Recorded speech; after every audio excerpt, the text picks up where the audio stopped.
In today's video, I'm going to be showing you here how to take care of the differential on a 2002 through 2005 Ford Thunderbird and the maintenance on it. Really the main thing is these are very small differentials on these, especially with the independent suspension.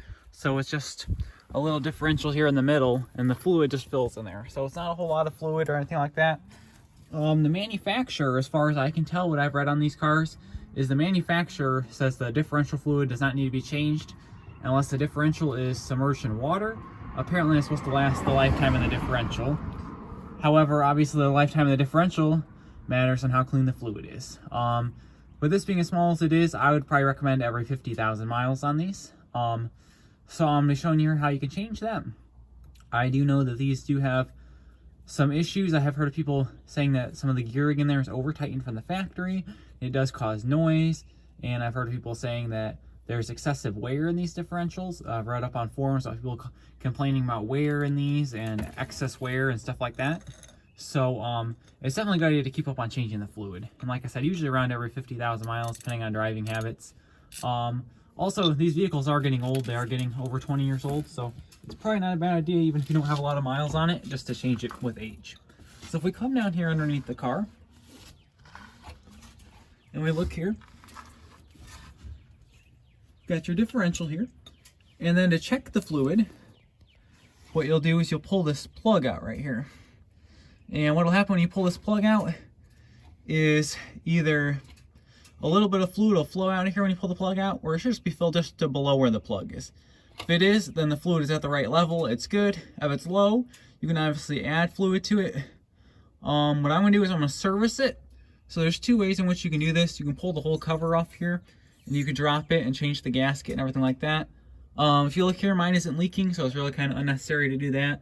I've checked both my axle seals here. Neither of the axle seals are leaking on either side. And then you also want to check the pinion seal where it goes into the drive shaft to make sure that isn't leaking, which mine is all dry. So all I'm going to do is I'm just going to be changing the fluid out here through the plug. So I'll be using a pump to do that. So what you're going to want to do first here is we're going to pull this plug out.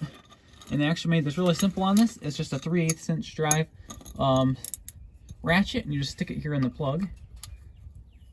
And then you can just go ahead and break that loose.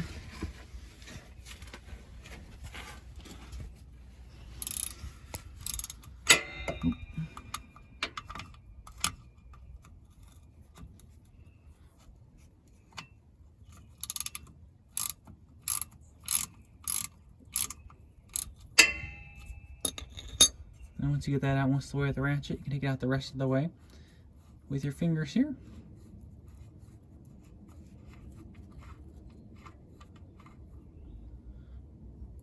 And as you can see, there's a little bit of fluid flowing out of here, so it is at the right level it should be at. If you look here, that fluid is pretty dirty, so it probably does need to be changed. Also, you want to look here on the magnet on the plug, make sure there's no shavings or anything like that. And then what I went ahead and did to remove the old fluid, so I had to put a pan underneath here and pull out the check plug, so let any of the excess fluid flow off. And then after I did that, I went ahead and I stuck a line through here to my extractor pump. And I stuck it in, and the main thing you want to do is take your time, make sure it points down as deep in the differential as you can go. That way you get the most fluid out of it. So I went ahead and I did that. You'll want to make sure you're on a level surface when you do this. If you're not on a level surface, obviously, if it's too far over, if it's leaning to the right or the left, fluid will come out of the check plug, or you won't be able to fill it to the right level. So make sure when you're taking out the old fluid and putting in the new fluid, it is on a level surface. I went ahead, I stuck the hose in here. I sucked out all the old fluid. Now what I'm going to be doing is I'm putting the new fluid in and filling it back up. And what I'm using for this is, I like to use Valvoline. I'm using a Valvoline full synthetic gear oil. This is a 75/140, which is the weight that you want for this. This also contains the limited slip additives. This vehicle does not have a limited slip differential, but the additives don't hurt it at all. If you do a vehicle with a limited slip differential, you do need to have the additives. If you don't have the additives, it will hurt the differential. But if you have a vehicle without a limited slip differential and it has the additives, it won't do any harm to it. So I'm going to go ahead and pull the hose out of the fill plug, or the check plug, and then I'm going to go ahead and fill it up with fluid here. So fill it up till it starts running out. These usually take around 2 quarts, depending on how much you got out, will depend on how much you need to add. I say that you probably take a little bit less than 2, so maybe 1 3/4 or so, so around there, just so you have an idea. So I'm gonna go ahead and I'm gonna get that filled up now. Okay, and then once you've got that all filled up, I just pulled the plug out, I filled it with the packet, pulled the packet out until it started seeping out, let the excess drain off, and then I put the plug back in. So now it's been filled up, and all I'm gonna do finally is spray it down with some brake clean around here, just clean off any of that excess fluid that's dripped down from here. And then once I've done that, the differential has been serviced. So this is just a simple maintenance, just changing the fluid in the rear differential here, and this does help with the life of the differential, and it really does.